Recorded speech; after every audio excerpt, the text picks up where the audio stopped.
Assalamualaikum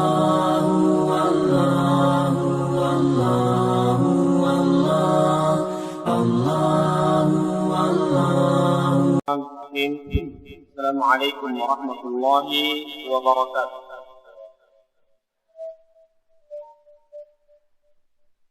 Alhamdulillahi rabbil alamin, wassalatu wassalamu ala asyrafil anbiya'i wal mursalin wa ala alihi wa sahbihi wa tabi'in wa man tabi'ahum bi ihsanin ila yaumiddin. Qala Allah ta'ala fi kitabihil karim wa huwa asdaqul qailin: يا أيها الذين آمنوا اتقوا الله حق تقاته ولا تموتن إلا وأنتم مسلمون. فقال يا أيها الناس اتقوا ربكم الذي خلقكم من نفس واحدة وخلق منها زوجها وبث منهما رجالا كثيرا ونساء واتقوا الله الذي تساءلون به والأرحام إن الله كان عليكم رقيبا.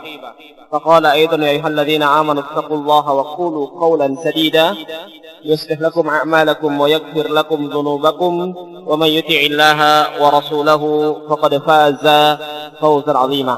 أما بعد، اللهم صل وسلم على نبينا محمد وعلى آله وصحبه ومن اكتفى أثره واستنى بسنته وسلك نهجه إلى يوم القيامة. Yang kami hormati Ibu Ketua Tim Penggerak PKK Kabupaten Bualemo, yang alhamdulillah pada malam hari ini bisa bersama-sama kita di tempat ini bersama jajarannya yang sempat hadir. Yang kami hormati Bapak Kepala Desa, anggota-anggota Desa Wisma, kepala dusun yang sempat hadir, hadirin wal hadirat, jamaah majelis taklim yang insya Allah dimuliakan oleh Allah Subhanahu wa Ta'ala. Alhamdulillah, kita bersyukur kepada Allah Subhanahu wa Ta'ala.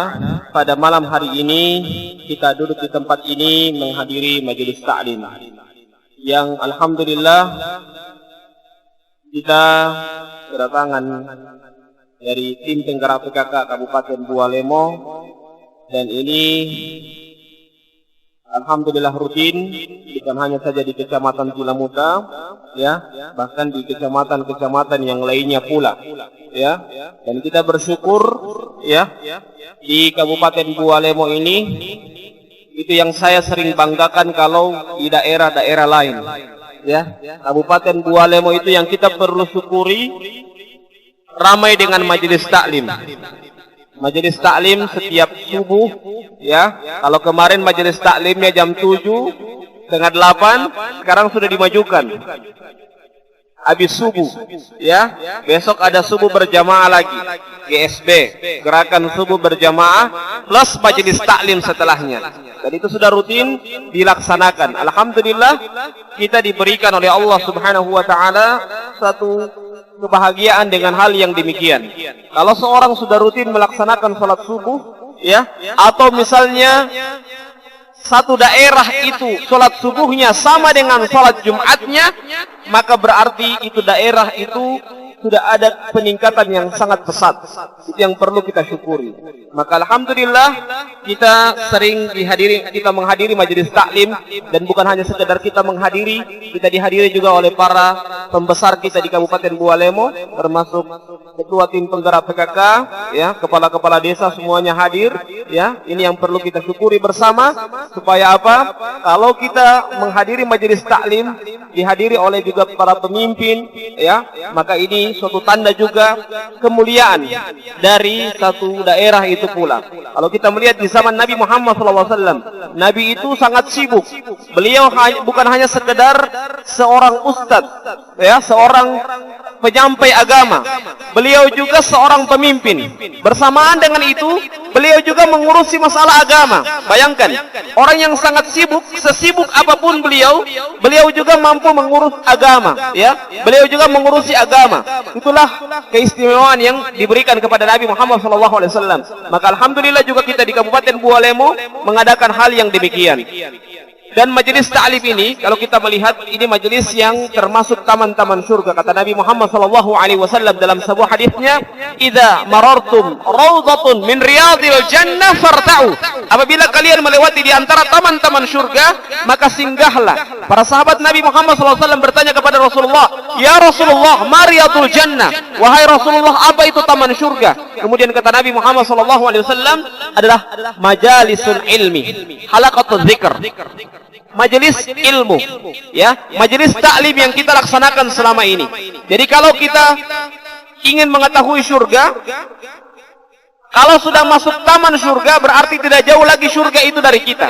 Ya, orang bisa aja bilang taman kota, berarti sudah di kota itu.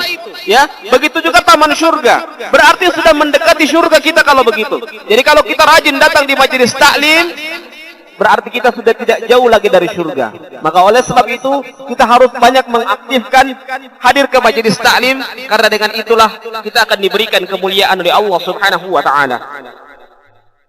Hadirin yang dimuliakan oleh Allah Subhanahu wa taala, pada kesempatan kali ini insyaallah saya akan membahas satu hal yang sangat baik.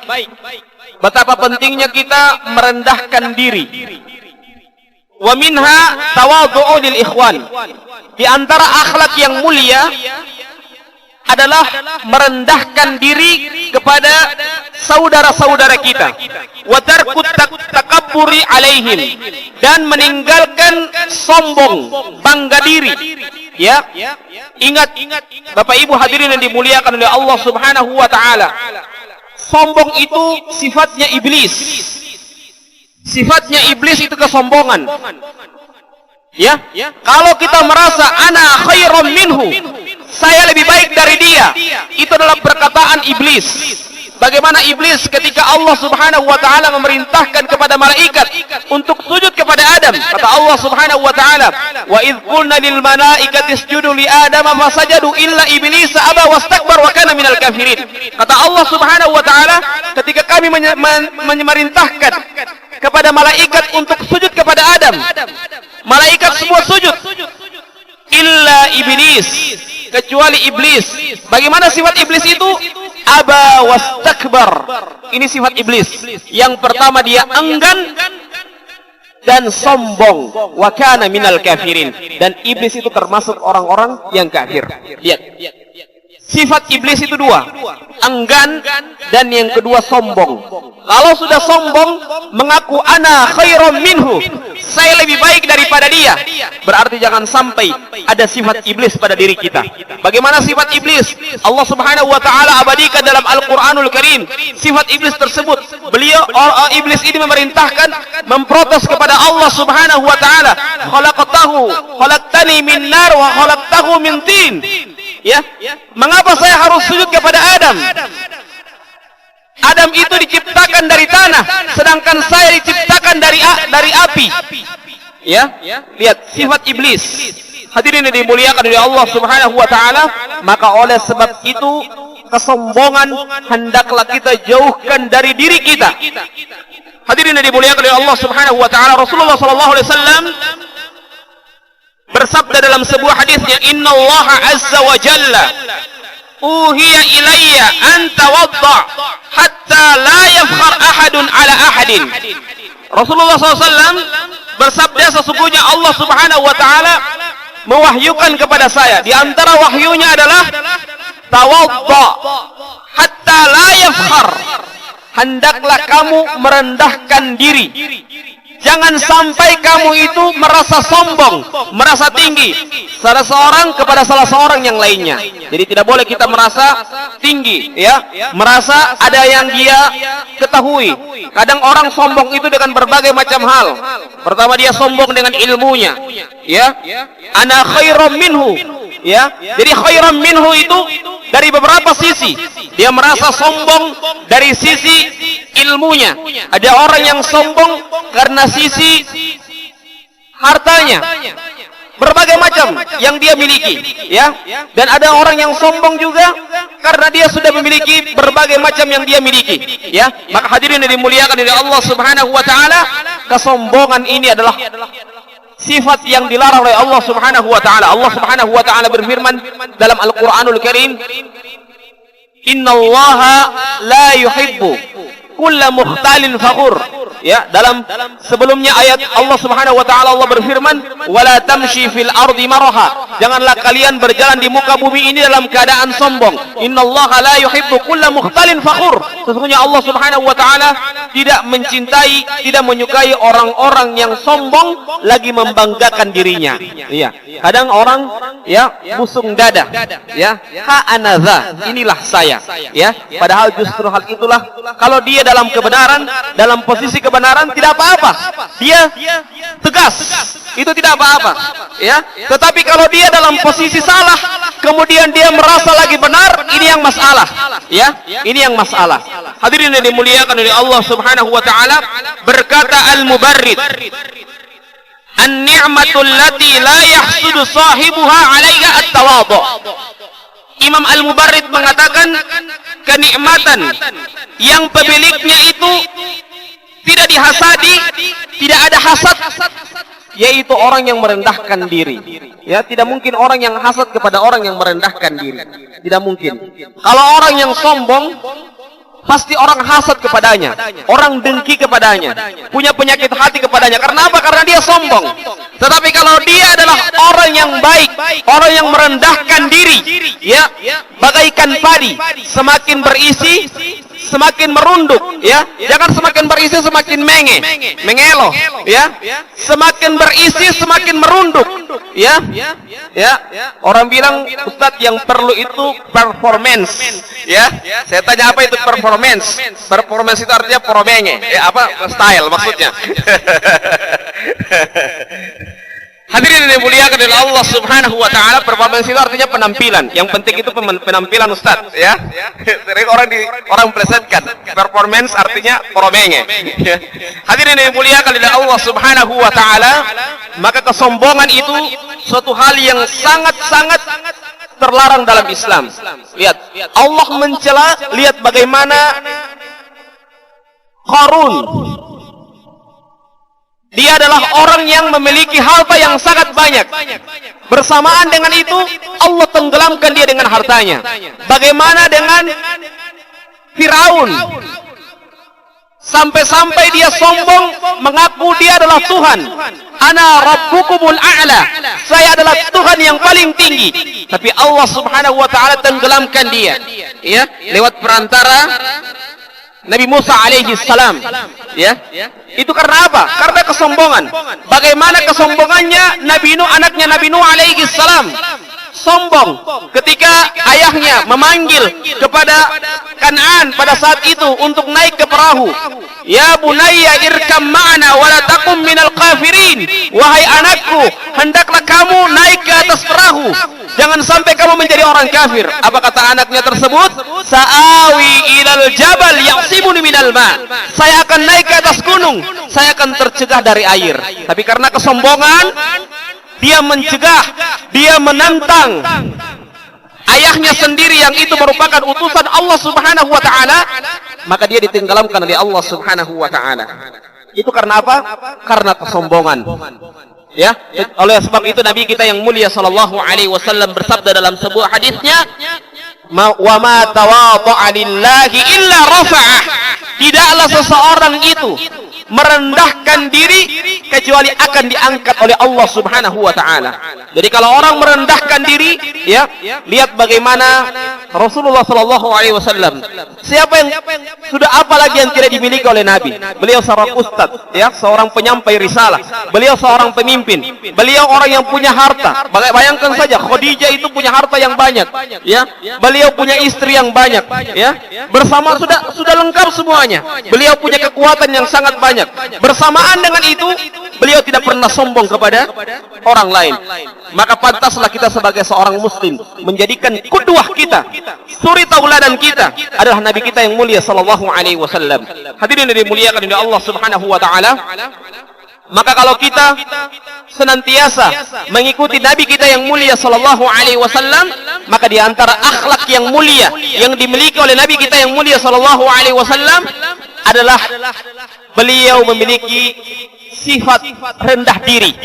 Bagaimana sifat rendah diri itu yang dimiliki oleh Nabi Muhammad SAW? Sebagaimana dalam hadis yang kita sering dapatkan, karena Nabi SAW ajwadun nas, bahwasanya Nabi Muhammad SAW itu orang yang paling dermawan. Wa ajwadu ma yakunu fi Ramadan, dan lebih dermawan lagi pada bulan Ramadan.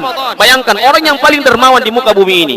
Beliau adalah orang yang sangat bukan hanya dermawan kepada orang lain, bahkan beliau adalah orang yang sangat dermawan, bahkan beliau senantiasa sujud kepada Allah Subhanahu wa taala. Aisyah radhiyallahu taala anha pernah bertanya kepada Nabi, "Wahai Nabi, mengapa engkau masih sujud kepada Allah? Bukankah dosamu telah diampuni oleh Allah Subhanahu wa taala yang dulu dan akan datang?" Kata Nabi Muhammad SAW, "Afalan akunu abdan syakura?" Tidak maukah kamu saya menjadi hamba yang bersyukur kepada Allah Subhanahu wa taala? Lihat bagaimana Nabi Muhammad SAW, beliau meluangkan semuanya,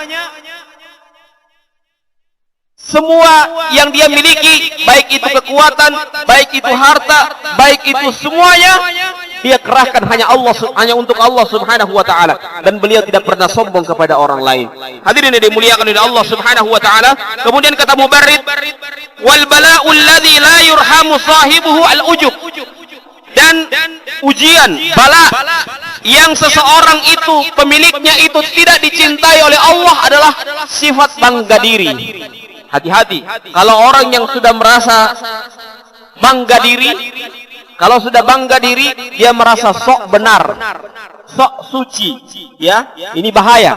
Kalau merasa sok benar, sok suci, ya, ini sok susah kalau sudah begini. Ketika kita berdialog dengan dia, kita yang salah semua, ya.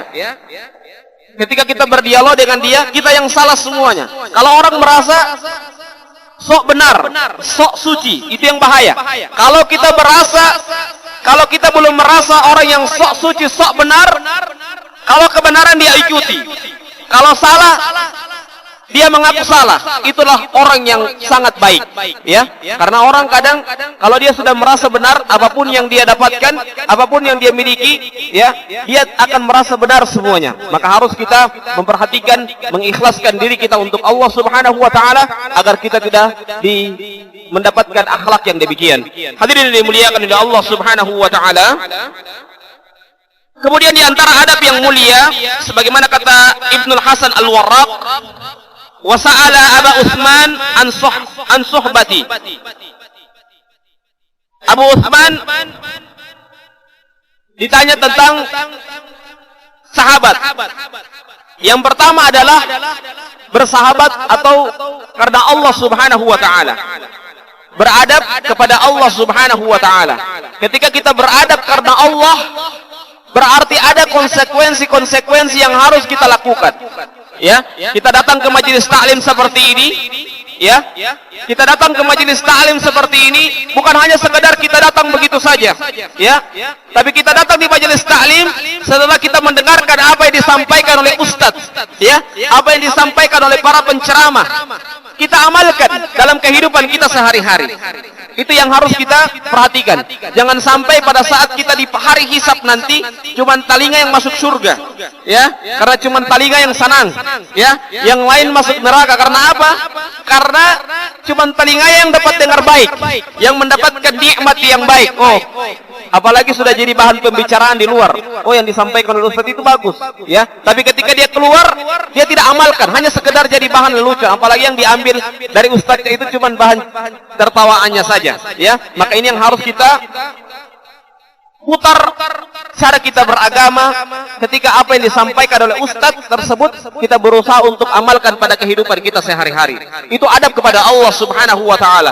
Kita senantiasa menjadikan Allah Subhanahu wa taala hal yang sangat-sangat menentukan, dan segala sesuatu yang berkaitan dengan Allah yang harus kita dahulukan, ya.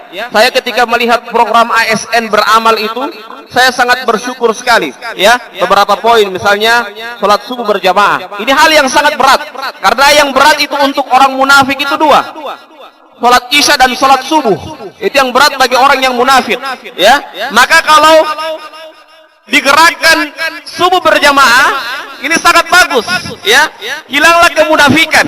Kadang orang bangun nanti jam 6, nanti setengah 7 baru sholat subuh, ya, karena lambat bangun.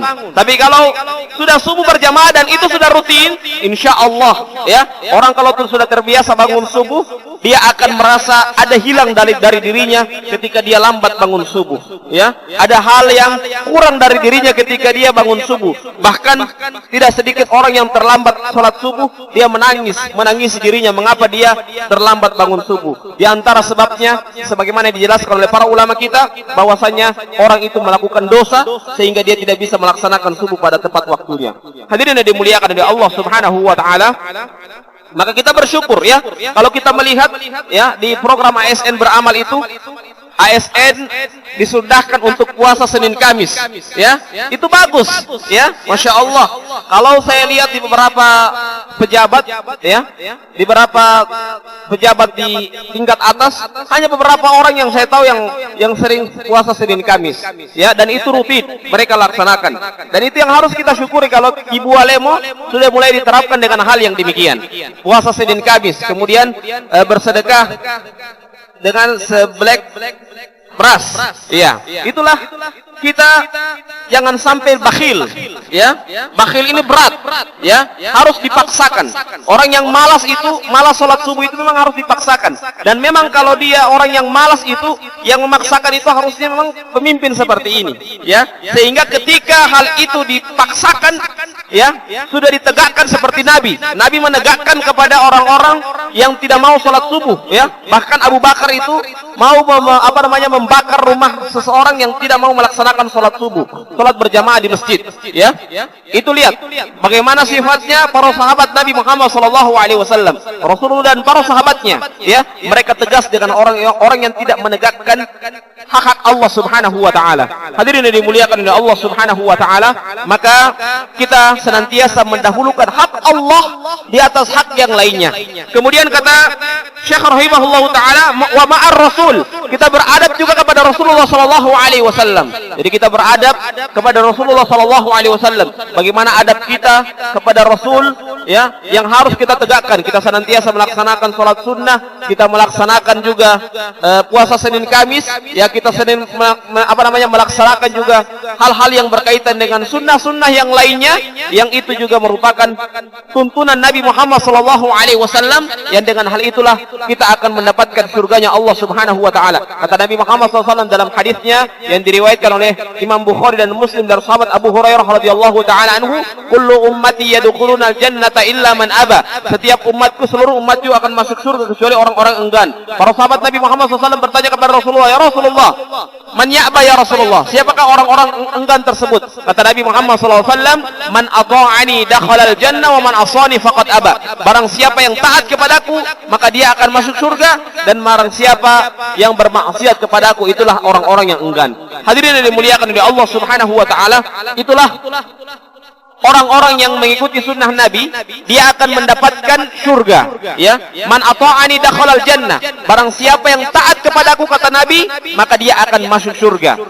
Sebaliknya orang yang menyelisihi Nabi Muhammad SAW, maka dia akan masuk neraka, wal iyadu billah. Jadi kita sebagai pengikut Nabi Muhammad SAW, hendaklah kita senantiasa mengikuti apa-apa yang diajarkan oleh Nabi Muhammad SAW. Yang kata Allah Subhanahu wa taala dalam surah Al-Hasyr ayat 7, wa ma atakumur rasulu fakhuduhu wa ma nahakum anhu fantahu. Apa-apa yang diperintahkan oleh Allah, maka ambillah, ya. Diberikan tuntunan oleh Rasulullah SAW, maka ambillah. Wa ma nahakum anhu fantahu. Dan apa-apa yang dilarang oleh Rasulullah SAW, maka tinggalkanlah hal tersebut. Hadirin yang dimuliakan oleh Allah Subhanahu wa taala, mungkin ini saja yang bisa saya sampaikan pada malam hari ini. Mudah-mudahan ada manfaatnya. Kalau ada benarnya, maka itu datang dari Allah Subhanahu wa taala, dan kalau ada salahnya, maka itu datang dari diri saya pribadi. Saya mohon maaf yang sebesar-besarnya, dan juga dari syaitan, manatullahi alaih. Sekian, wallahu a'lam bishawab.